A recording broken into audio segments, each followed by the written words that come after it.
चला नमस्कार मित्रांनो, आज आपण मिश्रण चॅप्टर अभ्यासणार आहोत।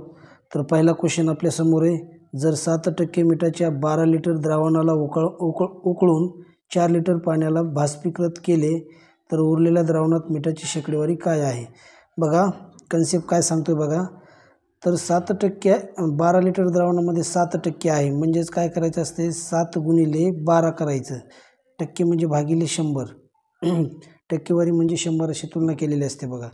12×7=84 म्हणजे 0 पॉईंट किती आलं रे 84। त्या ठिकाणी काय आहे त्याच्यामध्ये मीठ आहे 0.84 बरोबर। आता उकळून बघा इथं काय शब्द दिला, उकळून 4 लिटर पाण्याला बाष्पीकृत केले म्हणजे पाणी वाफेद्वारे बाहेर केलं झालंय बघा।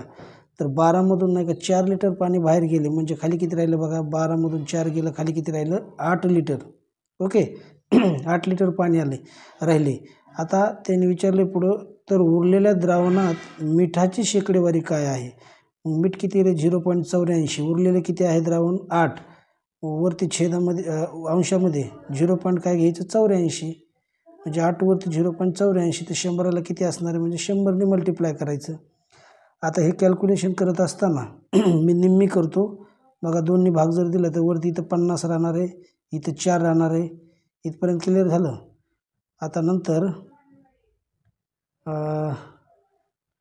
हे जो 50 मधला जो 0 आहे म्हणजे 5 गुणिले 10 असते ते 0 कमी करतो, हा 0 कमी करतो आणि पॉईंट इकडे शिफ्ट करतो। असं होईल बघा 8.4 गुणिले 5 राहील बघा। तो 50 वरला नाही का 0 कमी झाला आणि इकडे पॉईंट शिफ्ट केला मी, तर छेदामध्ये किती असणार आहे 4। 4ने भाग द्या, 4 × 4 4 2 8 पॉईंटला पॉईंट, पुन्हा 4 × 1 4 गुणिले पुढं किती रे 5। आता हे गुणाकार करून घ्या, 5 × 1 5 पॉईंटला पॉईंट, 5 2 किती रे 10 म्हणजे त्या ठिकाणी काय असणार आहे मिठाची टक्केवारी किती असणार आहे ती असणार आहे बघा 10.5%। ऑप्शन क्रमांक 1। चला आता नेक्स्ट पाहूया।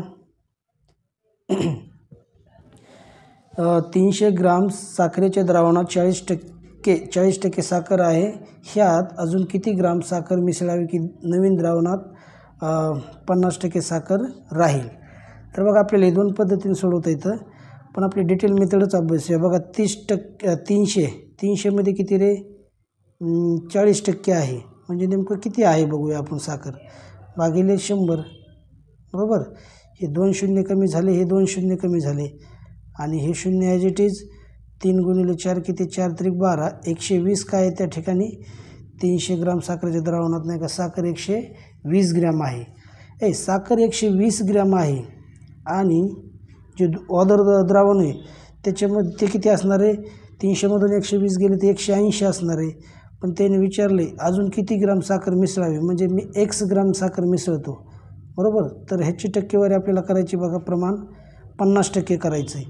120 300 मधून गेलं तर अदर द्रावण किती असणार आहे 100 त्या ठिकाणी 80 असणार आहे, 180 असणार आहे। परंतु आता साखर किती करायची आपल्याला 50% करायची, मग ते दुसरं द्रावण किती असणार आहे 100 मधून 50 गेलं ते देखील 50%च असणार आहे। समजतंय 50%च असणार आहे बघा। हे 50% ह्याचं आन्सर आलं बघा 1 बरोबर। आता 180 छेदामध्ये पुढे गेल्यावर काय होणार आहेत अंशामध्ये जातील, मग असं होईल x बरोबर ती 180 वजा 120 केलं मी। कसं झालं हे 180 वरती गेले मग हे 120 अधिक आहेत, 120 अधिक आहेत पुढे गेले वजा झाले 180 मधून 120 गेले खाली किती राहिले रे ते राहिले बघा 60 राहिलं। 60 काय असणार आहे ग्रॅम युनिट वापरले तर ग्रॅम असणार आहे। मग आपल्याला काय करावं लागणार आहे 60 काय त्या ठिकाणी ग्राम नाही का साखर ॲड करावं लागणार आहे। ऑप्शन क्रमांक असणार आहे आपला 2 बघा। इथं खालीवर ऑप्शन झालेत, हा बी आहे आणि हा सी आहे। ओके तर ऑप्शन क्रमांक म्हणजेच 60 ग्राम असणार आहे बी। ओके नेक्स्ट क्वेश्चन पाहूया। नेक्स्ट असा आहे 50 किलोग्राम शिसे आणि टिनाच्या मिश्रणात 60% शिसे आहे, ह्या मिश्रणात किती शिसे मिळवल्यावर मिश्रणात 75% शिसे होईल। एकदम सोपं आहे मित्रांनो, काय करायचं असे क्वेश्चन आल्यावर।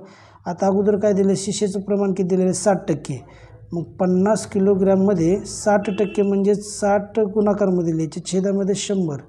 मग हे 2 शून्य कॅन्सल, हे 2 शून्य कॅन्सल. बरोबर ते काय आलं रे?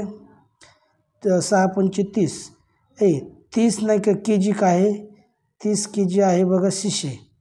30 के जी शिशे आहे. तर 20 काय असणार आहे?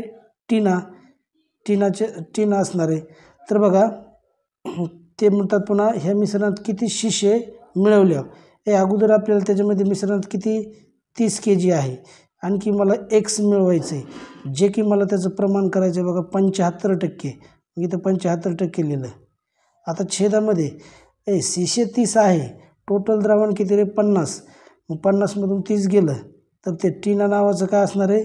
20 असणार आहे. मग 20 आहे तर इकडे टक्केवारी किती झालेली? 75. 100मधून 75 तर गेलेत. खाली ते टीनाचं किती असणार आहे? मग 75 गेल्यावर 100मधून 25 असणार आहे. आणि हे टक्केमध्ये असते. बरोबर, हे टक्केमध्ये असल्यामुळं नाही का गुणोत्तरामध्ये नाही का ते कॅन्सल होऊन जातं. गुणोत्तरला युनिट नसते. तर बघा 25 25 25 त्रिका असणार आहे 75. इकडे 3 आहे. मग 20 गुणिले 3 काय होणार आहे? 60 होणार आहे. म्हणजेच असं होईल 30 अधिक एक्स बरोबर ती, आणि इकडे काय येणार आहे? 3 गुणिले 20 म्हणजे 20 त्रिक किती? 60. देअरफॉर एक्स इक्वल टू काय होणार आहे रे? असं होईल 60 वजा 30. फायनल किती येणार आहे? 30 काय असणार आहे? के जी. 30 के जी किलोग्राम. ऑप्शन क्रमांक शिशे किती असणार आहे? 30 के जी किलोग्राम म्हणजे ऑप्शन क्रमांक 3. अशा प्रकारे हे मिश्रण आहे.